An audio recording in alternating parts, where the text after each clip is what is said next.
Hallo en welkom. Vandag pak ons 'n groot een aan, die wêreldkaart. Ons gaan saam op 'n klein reis om presies te verstaan waar ons inpas op hierdie ongelooflike planeet. Ons begin by die heel grootste prentjie en werk ons pad af reg tot by ons eie voordeur. So, kom ons spring sommer dadelik weg. Ja, dis nogal 'n kopkrapper, nê?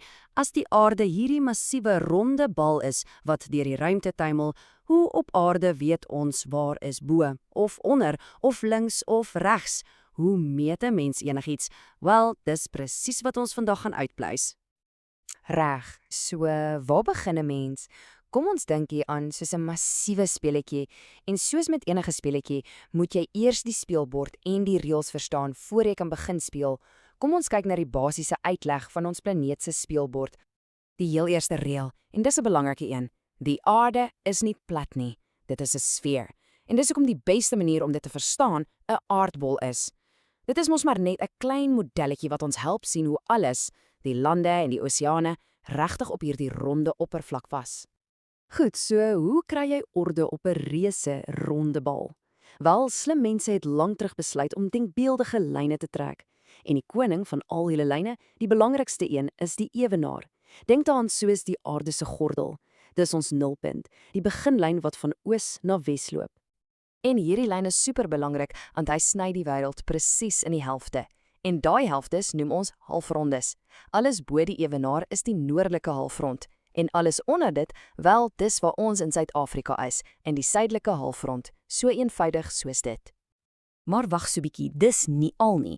As die ewenaar die wêreld in 'n bo- en onderkant verdeel, wat van 'n linker en 'n regterkant? Dis waar die Greenwich Meridiaan inkom. Hierdie lyn loop van bo na onder, van die Noordpool tot by die Suidpool, en saam skep hierdie twee lyne 'n basiese ruitnet vir die hele wêreld. Okay, so nou het ons hierdie groot ruitnet, né? Maar dis redelik nutteloos as jy nie weet in watter rigting om te kyk nie. Jy het 'n stuk gereedskap nodig om vir jou te sê waar is noord, suid, oos of wes. En dit, my vriende, bring ons by die volgende deel. En daarvoor het ons hierdie ongelooflike stukkie tegnologie, die kompas. Die wonder van 'n kompas is eintlik hoe eenvoudig dit werk. Dit maak nie saak waar op die planeet jy staan nie, daai klein magnetiese naaltjie sal altyd in die rigting van die magnetiese noorde wys. En dit gee ons 'n vaste punt om alles van af te werk. En kyk, sodra jy weet waar noord is, val alles anders in plek. Reg oorkant dit is natuurlik suid. Aan jou regterkant is oos en aan jou linkerkant is wes. Dis die 4 hoofpunte. Maar om regtig akkuraat te wees, sit ons die punte tussenin by noordoos, suidoos, suidwes en noordwes. En sien daar 8 hoofkompasrigtings om jou enige plek te kry. Reg, ons het die basiese beginsels onder die knie, ons verstaan die kaart en ons het ons kompas. Nou vir die lekker deel. Kom ons zoom bietjie in. Ons beweeg weg van die hele planeet en ons fokus nou op die kontinent wat ons tuise noem, Afrika. En die eerste ding wat jy moet verstaan oor Afrika, dis giganties en ongelooflik divers.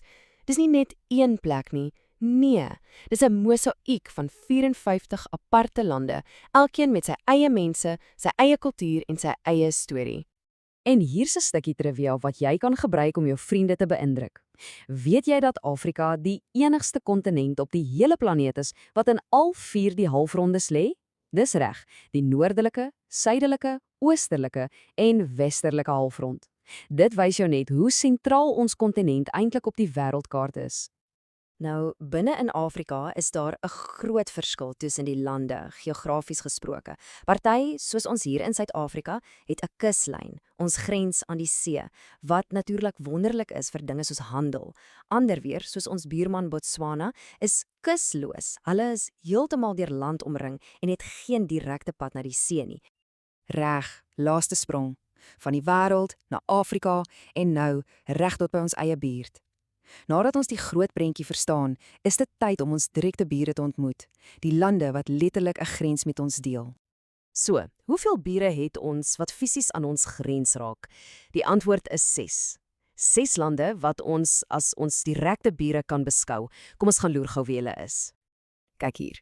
As ons noord kyk, sien ons Namibië, Botswana en Zimbabwe. Gaan ons bietjie oos, dan kry ons Mosambiek en Eswatini. En dan natuurlik daai unieke geval van Lesotho, 'n land wat heeltemal binne in Suid-Afrika lê. En hier kan jy ook elkeen se hoofstad sien, soos Windhoek in Namibië en Harare in Zimbabwe. Goed, julle het my nou al 'n paar keer hoor praat van hoofstede. Maar wat presies is 'n hoofstad? Hoekom is dit so 'n groot ding? Kom ons maak seker ons verstaan hierdie laaste belangrike stukkie van die legkaart.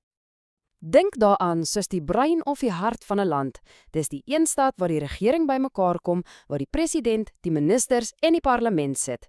Dis die plek waar die groot besluite geneem word wat die hele land beïnvloed. Dis die senuweesentrum. En net wanneer jy dink ons kan nie meer uniek wees nie, verras Suid-Afrika jou weer. Jy sien, die meeste lande het een hoofstad. Ons het sommer 3. Pretoria is die uitvoerende hoofstad, waar die president werk. Kaapstad is die wetgewende een, waar die wette gemaak word. En Bloemfontein is die regterlike hoofstad, waar die tophowe is. En dit bring ons aan die einde van ons blitstoer van die wêreldkaart.